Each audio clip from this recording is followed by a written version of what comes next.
Everyone, welcome back to GK Today. मेरा नाम है नुज़हत सना और इस वीडियो में हम कवर करेंगे current affairs. But before that, if you are looking for the English version of this particular video, you can refer to our new channel GK Today 2.0। The link has been given in the description box, you can refer to it from there. इसके अलावा जो भी हमारे Hindi students हैं उनको मैं बता दूं कि ये questions GK today Android application में चल रही हमारी डेली 20 MCQ सीरीज 2022 से लिए गए हैं। इसलिए अगर आप इन क्वेश्चंस को टेक्स्ट फॉर्म में चाहते हैं इसके एक्सप्लेनेशन और क्विज के साथ, तो आप ज्वाइन कर सकते हैं हमारी इस डेली 20 MCQ सीरीज को, जो कि अवेलेबल है जीके टुडे एंड्रॉयड एप्लीकेशन पे। तो अब आपका ज़्यादा टाइम नहीं लेते हुए चलिए शुरू करते हैं। Good morning everyone, welcome back to GK Today. और आज हम डिस्कस करेंगे 16 जुलाई के सबसे मोस्ट इंपॉर्टेंट करंट अफेयर्स। तो चलिए शुरू करते हैं। State of food security and nutrition in the world 2022 report was released by which organization. तो इस रिपोर्ट को हाल ही में इशू किया है यूनाइटेड नेशन की एजेंसीज ने। कौन कौन सी? FAO मतलब फूड एंड एग्रीकल्चरल ऑर्गेनाइजेशन, फिर IFAD means international fund for agricultural development, इसके अलावा यूनिसेफ और वर्ल्ड फूड प्रोग्राम और वर्ल्ड हेल्थ ऑर्गेनाइजेशन ने। ठीक है, हेडक्वार्टर्स कहाँ है FAO का? रोम, इटली में, और इसका भी हेडक्वार्टर्स है रोम में। ठीक है, तो इसमें इन्होंने ये बताया कि अंडर नॉरिश्ड पीपल इन इंडिया बहुत ज़्यादा कम हो चुके हैं पिछले 15 सालों में, और ये वैल्यू घट के पहुंच चुकी है 224.3 मिलियन पे इन 2019 टू 2021। ऑल्दो ये जो डेटा है ये भी बहुत ज़्यादा है, लेकिन स्टिल जो पहले कंडीशन थी उससे बेटर हो चुकी है। ठीक है, और इस रिपोर्ट में इन्होंने ये भी बताया कि जो अनेमिक वुमेन होती हैं, मतलब ऐसी वुमेन जिनको एनीमिया होता है, इनका जो नंबर है ये काफ़ी ज़्यादा बढ़ गया है इंडिया में। ठीक है, और ये पॉपुलेशन की वजह से भी है क्योंकि India second most populous country है, और इसकी वजह से जाहिर सी बात है ये डेटा भी हर साल बढ़ता जाएगा। ठीक है, क्या बता सकते हैं? पिछले लेक्चर में हमने बात की थी कि इंडिया चाइना को ओवरटेक करेगा to become the most populous country. कब तक, कौन से ईयर तक? आपको उसका जवाब कमेंट्स में लिखना है। ठीक है, तो इस रिपोर्ट से आपको इतना डिटेल में जाने की जरूरत नहीं है, सिंपली याद रखिएगा कि किसकी रिपोर्ट है, यूनाइटेड नेशंस की। अब क्वेश्चन स्लाइड पे आएंगे। Mohammed Barkindo who passed away recently was the head of which international organization. तो मोहम्मद बारकिंदो हेड थे OPEC के, मतलब organization of the petroleum exporting countries. इसका हेडक्वार्टर्स कहाँ पे है? वियना, ऑस्ट्रिया में। ठीक है, तो ये इसके हेड थे, लेकिन जुलाई मंथ में, मतलब इसी महीने, इनको रिप्लेस करने वाले थे मिस्टर हैतम अल घैस। ठीक है, और ये कौन सी कंट्री से बिलोंग करते हैं? ये हैं कुवैत से, लेकिन क्योंकि इनका निधन हो गया तो ये पोस्ट फिर वैसे ही खाली हो गई। ठीक है, अब वियना की बात करें तो ये इस वजह से भी न्यूज़ में था क्योंकि हाल ही में वियना ने टॉप किया है ग्लोबल लायबिलिटी इंडेक्स को, जो कि रिलीज करती है इकोनॉमिस्ट इंटेलिजेंस यूनिट। ठीक है, और फर्स्ट प्लेस पे था इसमें वियना ऑस्ट्रिया से, सेकंड था कोपेनहेगन डेनमार्क से, और थर्ड था इसमें ज्यूरिख स्विट्जरलैंड। ठीक है, इंडिया से अगर बात करेंगे तो इंडिया से टॉप सिटी कौन सी थी? न्यू दिल्ली, इसकी रैंक थी 112, और सेकंड था इसमें मुंबई, मुंबई की रैंक थी 117। ठीक है, तो जैसे ही आपने वियना देखा, आपको तुरंत स्ट्राइक करना चाहिए कि क्या पिछले 2-3 दिनों में मैंने ऐसा कुछ पढ़ा है जिसकी वजह से वियना न्यूज़ में था या फिर नहीं। ठीक है, उससे क्या होगा, जो भी आपने पढ़ा है वो रिवाइज होता चलेगा साथ ही साथ। Okay, next question. अच्छा, एक चीज़ और आपको बताना है कमेंट्स में कि मोहम्मद बारकिंदो कौन सी कंट्री से बिलोंग करते हैं, ये मैंने आपको बताया है पीछे। Which Indian organization carried out the maiden flight test of autonomous flying wing technology demonstrator. तो कौन सी ऐसी इंडिया की ऑर्गेनाइजेशन है जिसने इसका फ्लाइट टेस्ट कंडक्ट किया हाल ही में? आंसर हो जाएगा defence research and development organization. PSLV orbital experimental module is associated with which organization. सबसे पहले आप पोएम का फुल फॉर्म याद रखिएगा, PSLV ऑर्बिटल एक्सपेरिमेंटल मॉड्यूल, और PSLV क्या है? Polar satellite launch vehicle. ठीक है, कौन सी ऑर्गेनाइजेशन से रिलेटेड हो जाएगा? ISRO, Indian space research organization. Which organization manufactures advance light helicopter MK3 helicopters. तो इसको डेवलप किया था हिंदुस्तान एरोनॉटिक्स लिमिटेड ने। Which organization tested indigenously developed anti tank guided missile from the state of Maharashtra. तो हाल ही में DRDO ने टेस्ट किया था इस एंटी टैंक गाइडेड मिसाइल को, जो कि इंडिजिनसली डेवलप की गई है, यहीं पे बनाई गई है, और कहाँ से टेस्ट किया था? महाराष्ट्र स्टेट से। ठीक है, देखिए, जो लोग भी यहाँ पे नए हैं वो सोच रहे होंगे कैसे एक लाइन में ही सब कुछ बता रहे हैं, कुछ इसके बारे में डिटेल में हम लोग बात नहीं कर रहे हैं। तो मैं उनको बता दूं कि ये सारे क्वेश्चंस हम लोग पीछे कहीं ना कहीं कवर कर चुके हैं। अब वहाँ पे हमने डिटेल में इसके बारे में बात की थी, समझाया था किस वजह से न्यूज़ में है, क्या रीजंस थे, बाकी और कुछ भी। लेकिन अब क्या है, अब हम लोग सिर्फ इसको वन लाइनर की तरह पढ़ रहे हैं कि अगर आपके एग्जाम में पूछा जाएगा तो सिर्फ इसी फॉर्म में पूछा जा सकता है, ठीक है। या हो सकता है कुछ चेंजेस हो जाएं। फॉर एग्जाम्पल ये लास्ट क्वेश्चन में यहाँ DRDO मैंने ऑर्गेनाइजेशन पूछी है, हो सकता है आपसे ये पूछ लें कि DRDO ने एंटी टैंक गाइडेड मिसाइल को कहाँ से टेस्ट किया, तो ये भी याद रखेगा कि महाराष्ट्र से, ठीक है। तो वन लाइनर में पढ़ाने का सिर्फ यही मतलब है कि आपको सिर्फ ये एक लाइन याद करनी है, ठीक है। बाकी का जो भी डिटेल था वो हम पीछे देख चुके हैं, तो फिर से उसको यहाँ पे नहीं देख रहे हैं, okay. Next question, which is India's third and the most recent power exchange that was launch recently. तो हाल ही में इंडिया की थर्ड पावर एक्सचेंज लॉन्च कर दी गई है जिसका नाम है हिंदुस्तान पावर एक्सचेंज, ठीक है। और ये बैक्ड है by Bombay stock exchange and power trading corporation, okay. तो PTC इंडिया और BSE इन्वेस्टमेंट कितना परसेंट होल्ड करती है HPX में? 25% ईच, मतलब 25% इसका है और 25% इसका है, ठीक है। जबकि जो ICICI बैंक है इनका शेयर कितना है इसमें? 9.9%, ठीक है। अब इसके अलावा दो और एक्सचेंज कौन से हैं? तो फर्स्ट है इसमें इंडिया एनर्जी एक्सचेंज और सेकंड है power exchange of India limited, ठीक है। तो जो IEX है इसकी मोनोपोली है क्योंकि 98% इसका रहता है on the total traded power, ठीक है। तो सिंपली आपको ध्यान में रखना है कि थर्ड पावर एक्सचेंज को हाल ही में लॉन्च किया गया है और उसका नाम है हिंदुस्तान पावर एक्सचेंज। कुछ इंपॉर्टेंट रैंकिंग्स देखेंगे एक बार। In the global environment performance index Denmark came in the first place in the index where does India rank. तो मैंने आपको बहुत बार बताया है कि किसी भी इंडेक्स से सिर्फ 3 बातें इंपॉर्टेंट होती हैं कि फर्स्ट उसमें कौन सी कंट्री या फिर सिटी है, सेकंड उतना याद रखने की जरूरत नहीं है, थर्ड भी उतना याद रखने की जरूरत नहीं है, लास्ट याद रखा करिए और साथ ही इंडिया की रैंक उसमें क्या है, ठीक है। तो इस इंडेक्स में फर्स्ट प्लेस पे था डेनमार्क और फिर उसके बाद इंडिया की रैंक थी इसमें 180th।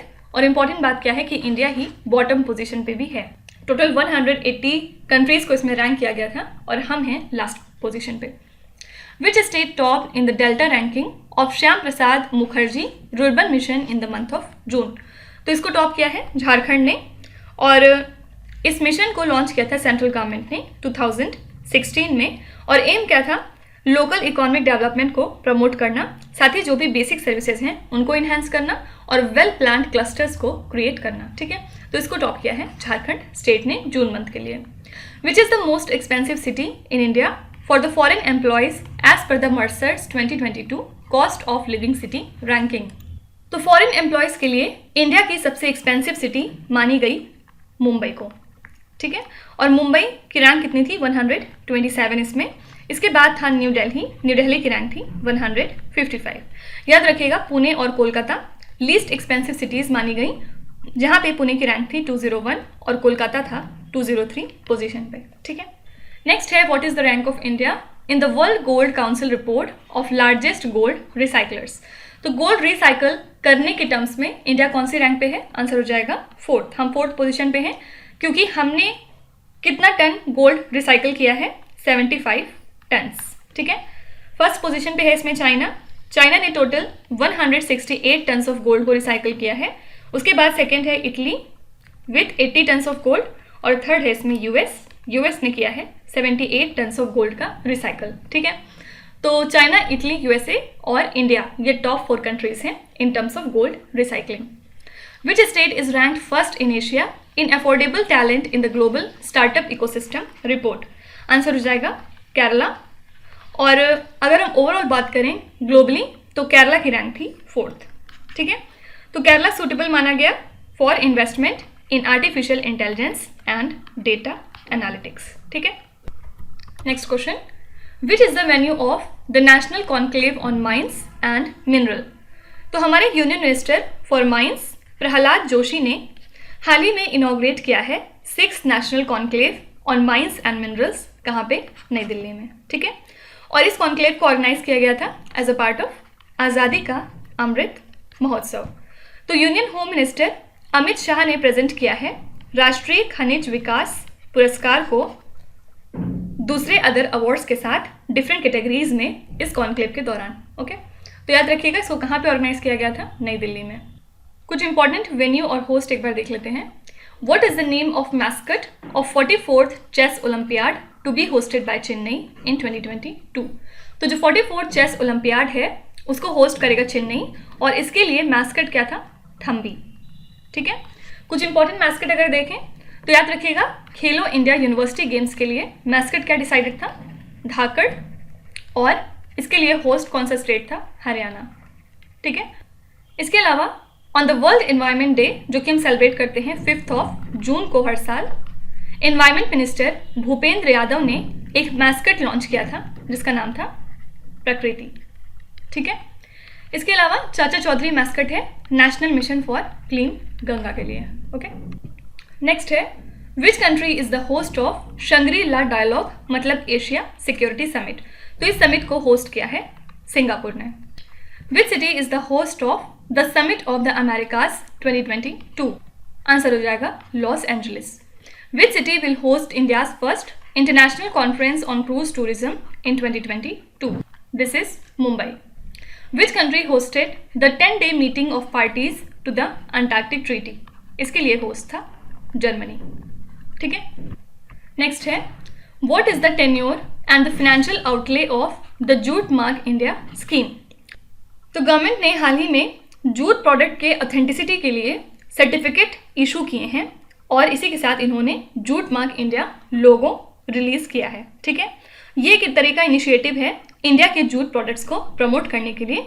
और ये जो JMI है मतलब जूट मार्क इंडिया स्कीम, इसको इम्प्लीमेंट किया जा रहा है under an umbrella scheme for development and promotion of jute sector.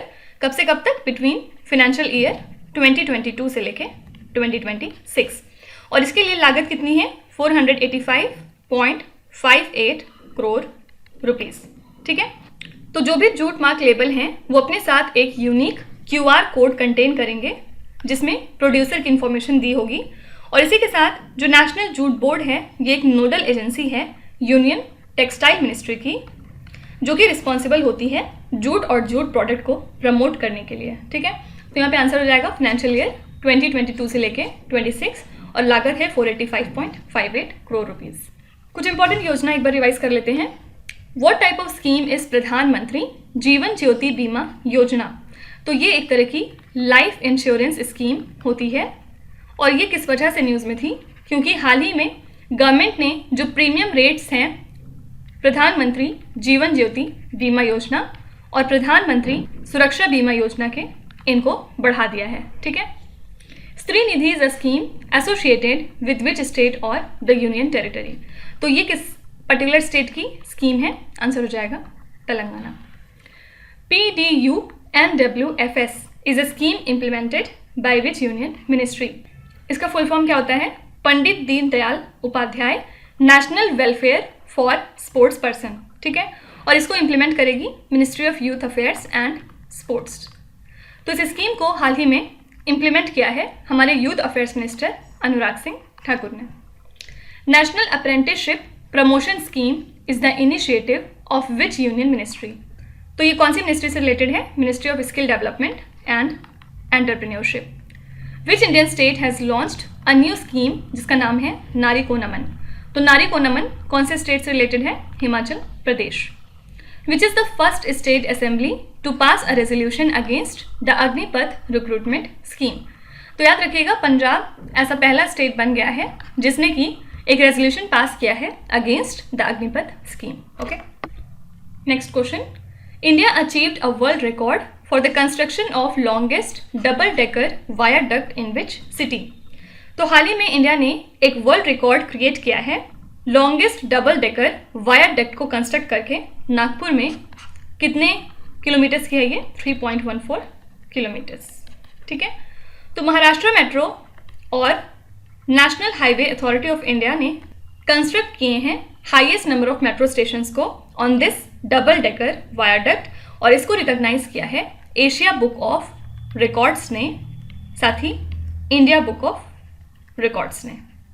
ठीक है, तो याद रखिएगा ये कहाँ पे डेवलप की गई है? नागपुर में। कुछ इंपॉर्टेंट सिटीज़ एक बार रिवाइज करते हैं। Defence minister Rajnath Singh launch 75 defence product powered by artificial intelligence from which city? Answer हो जाएगा नई दिल्ली, क्योंकि जो आर्टिफिशियल इंटेलिजेंस का डिफेंस एग्जीबिशन और सिंपोजियम था वो हाल ही में नई दिल्ली में ऑर्गेनाइज किया गया था और इसी दौरान हमारे डिफेंस मिनिस्टर राजनाथ सिंह ने 75 डिफेंस प्रोडक्ट को लॉन्च किया है जो कि आर्टिफिशियल इंटेलिजेंस की हेल्प से पावर होते थे। Home minister Amit Shah unveiled the statue of peace of Swami Ramanujacharya eight which city. तो स्टैचू ऑफ पीस को अनवील किया गया है श्रीनगर में स्वामी रामानुजाचार्य को ट्रिब्यूट पे करने के लिए, ठीक है। Which city is the host of 2022 global biodiversity conclave, इसके लिए होस्ट था Bonn. The central government has approved a mega cluster of mangoes in which city for 100 crore rupees. ये सिटी है लखनऊ। इसके अलावा याद रखिएगा एक मैंगो फेस्टिवल कुछ दिनों पहले इंडिया ने ऑर्गेनाइज किया था, कौन सी कंट्री के साथ? बहरीन, ठीक है। As per the Hurun India future unicorn index 2022 which city is the startup capital of India. तो इस पर्टिकुलर इंडेक्स के हिसाब से बेंगलुरु है इंडिया की स्टार्टअप कैपिटल, ठीक है। और इनके पास कितने यूनिकॉर्न्स हैं टोटल? 46, ओके। उसके बाद सेकंड पोजीशन पे था दिल्ली, इनके पास थे टोटल 25 यूनिकॉर्न और थर्ड प्लेस पे था मुंबई विथ टोटल 16 यूनिकॉर्न, ठीक है। Next question, which institution introduced the mechanism to facilitate international trade in rupees. तो रिजर्व बैंक ऑफ इंडिया ने हाल ही में अनाउंस किया है एक मैकेनिज्म जिसके थ्रू जो इंटरनेशनल ट्रेड है रुपीस का वो फैसिलिटेट हो जाएगा और ये मूव इनका हेल्प करेगा डिफरेंट कंट्रीज के साथ ट्रेड करने में अंडर ग्लोबल सैंक्शंस, और इसी के साथ जो फॉरेक्स ट्रेड है उसमें रुपी को स्ट्रेंथ भी मिल जाएगी, ठीक है। तो जाहिर सी बात है इसको कौन इंट्रोड्यूस करेगा? Reserve bank of India. Question slide पे आएंगे। Array forest which was seen in the news is located in which state और द यूनियन टेरिटरी।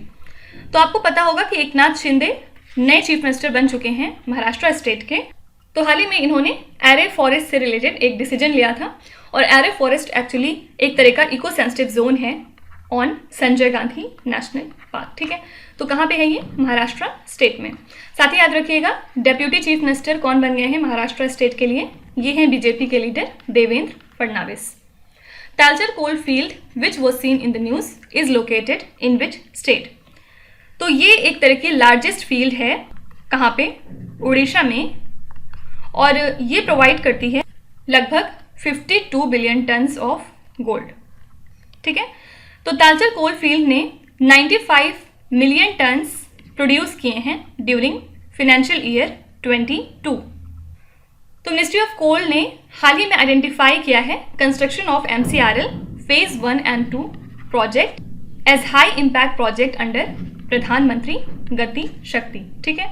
तो सिंपली याद रखिएगा ये कोल फील्ड कहाँ पे है? उड़ीसा में। Which state has released a road map to invest in the early childhood education programme. तो हाल ही में मेघालय स्टेट ने लॉन्च किया है एक रोड मैप जिसके थ्रू ये इन्वेस्ट करेंगे अर्ली चाइल्डहुड एजुकेशन प्रोग्राम में, ताकि जो एलिमेंट्री एजुकेशन है वहाँ पे उसको रिवैम्प किया जा सके, ठीक है। तो यहाँ के चीफ मिनिस्टर कौन है? कोनराड के संगमा, और इन्होंने अनाउंस किया है कि गवर्नमेंट इन्वेस्ट करेगी 300 करोड़ रुपए फ्रॉम एक्सटर्नली एडेड प्रोजेक्ट ताकि ये इन्वेस्टमेंट कर सके अर्ली चाइल्डहुड एजुकेशन प्रोग्राम्स पे, ठीक है। Jitendra Singh inaugurated which of the following states first industrial biotech park. तो फर्स्ट इंडस्ट्रियल बायोटेक पार्क हाल ही में इनॉग्रेट किया गया जम्मू एंड कश्मीर का। Which of the following states now holds the title of largest state in terms of the total amount of outstanding micro loan. तो तमिलनाडु ने हाल ही में replace किया है वेस्ट बंगाल को to become the largest state in terms of outstanding micro loan amount, okay. Next question, who has been named the captain of the Indian women's cricket team in the 2022 Commonwealth Games। तो हरमनप्रीत कौर को बनाया गया है captain India की women team का, और India की women team Commonwealth games में हिस्सा लेगी इन बिर्मिंघम, ठीक है। तो opener Smriti Mandhana deputy captain बनाई गई हैं इस पर्टिकुलर इवेंट के लिए, ठीक है। तो याद रखिएगा कैप्टन है हरमनप्रीत कौर और डेप्यूटी कैप्टन है स्मृति मंधाना। कुछ important cricket related current affairs एक बार रिवाइज करते हैं। Which is the first country to announce equal pay for both male and the female cricketers. तो मेल और फीमेल को इक्वली पे किया जाएगा, ये कहाँ पे अनाउंस हुआ है? न्यूजीलैंड में, ठीक है। तो जो भी डोमेस्टिक और इंटरनेशनल मैचेस होंगे उसमें दोनों को बराबर तौर पे पेमेंट दिया जाएगा, ठीक है।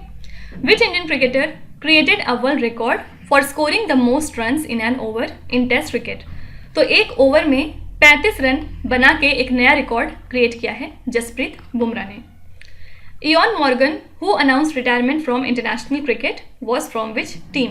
तो इन्होंने हाल ही में अपना रिटायरमेंट अनाउंस किया है इंटरनेशनल क्रिकेट से और ये हैं इंग्लैंड से। Which cricket team created a world record with a one day international score of 498 runs. Answer हो जाएगा इंग्लैंड, और इंग्लैंड ने ये रिकॉर्ड क्रिएट किया है अगेंस्ट न्यूजीलैंड।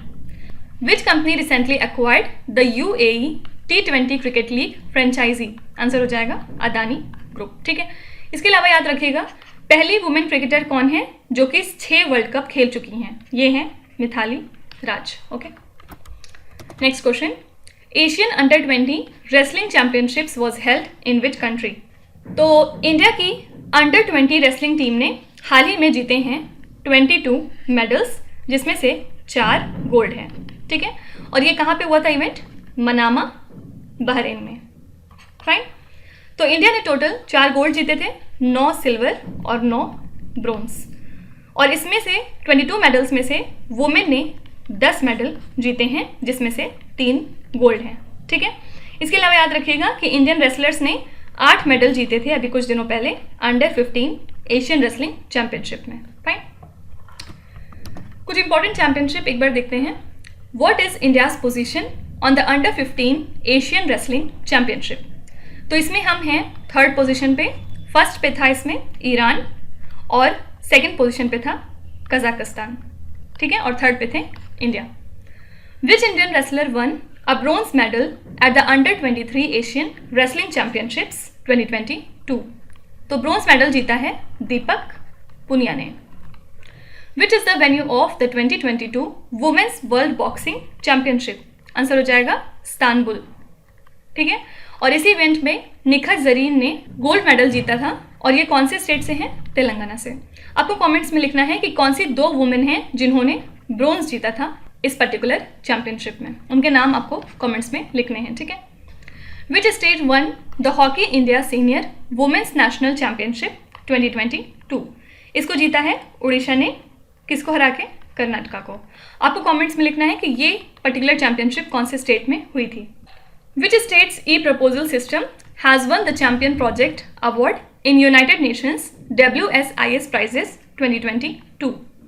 आंसर हो जाएगा मेघालय, ठीक है। Next question, when is the international Malala day observed. तो इसको हर साल ऑब्जर्व किया जाता है 12 जुलाई को, टू ऑनर मलाला, जो कि वर्क करती हैं वुमेन्स के राइट टू एजुकेशन के लिए पूरी दुनिया में, ठीक है। तो 2012 में मलाला को शूट किया गया था बाय द तालिबान, इनके कैंपेन के लिए जो ये रन कर रही थी for the education of girls, इस वजह से। और मलाला और इनके पिताजी ने को फाउंड किया है मलाला फंड को, जो कि एक प्लेटफॉर्म है जो गर्ल्स एजुकेशन को बहुत ज़्यादा सपोर्ट करता है, ठीक है। तो 2014 में इनको नोबेल पीस प्राइज से नवाजा गया, और इसी के साथ ये बन गई youngest ever recipient Nobel peace prize के लिए, ठीक है। और उसके बाद 2017 में इनको United Nations messenger of peace से भी डेजिग्नेट किया गया, ठीक है। कुछ इंपॉर्टेंट डेज और थीम्स एक बार देखेंगे। What is the theme of the national doctors day 2022। तो नेशनल डॉक्टर्स डे हर साल हम मनाते हैं 1 जुलाई को, और इस साल के लिए थीम थी family doctors on the front line. What is the theme of digital India week 2022। तो इसको हमने मनाया 4 से लेके 9 जुलाई तक, कहाँ पे? गुजरात स्टेट में, और इसके लिए थीम क्या थी? Catalysing new India's टेकेड। What was the theme for International Day of Yoga 2022?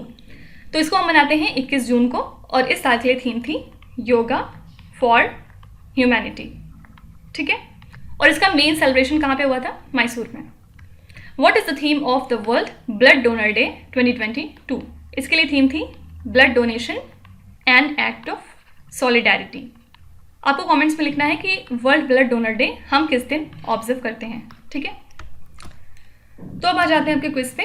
ये 5 क्वेश्चंस हैं जिनको आपको ध्यान से पढ़ना है, और इसका जवाब आपको कमेंट्स में लिखना है। तो यहाँ पे वीडियो को पॉज करिए, एक एक करके ध्यान से क्वेश्चन को पढ़िए। जो भी आपको आते हैं वेल एंड गुड, जो नहीं आते हैं कोई भी बात नहीं। विच टाइम डेफिनेटली आपका स्कोर इंप्रूव करेगा, बस आपको कंसिस्टेंट और परसिस्टेंट रहने की ज़रूरत है। So that's it for today. I hope you have like the session. आज का सेशन आपको कैसा लगा ज़रूर बताइएगा कमेंट्स में। साथ ही साथ आपका कोई भी रिव्यू है, फीडबैक है या फिर सजेशन है तो वो भी आप हमें बता सकते हैं। हमें जानकर खुशी होगी और हम पूरी कोशिश करेंगे उसको इम्प्लीमेंट करने की। तो कल फिर हम मिलेंगे सेम टाइम सेम जगह कल के करंट अफेयर्स के साथ। Till then stay tuned. Thank you so much for watching and please do not forget to subscribe to GK Today. With this, Meenu Zaid Sana signing off.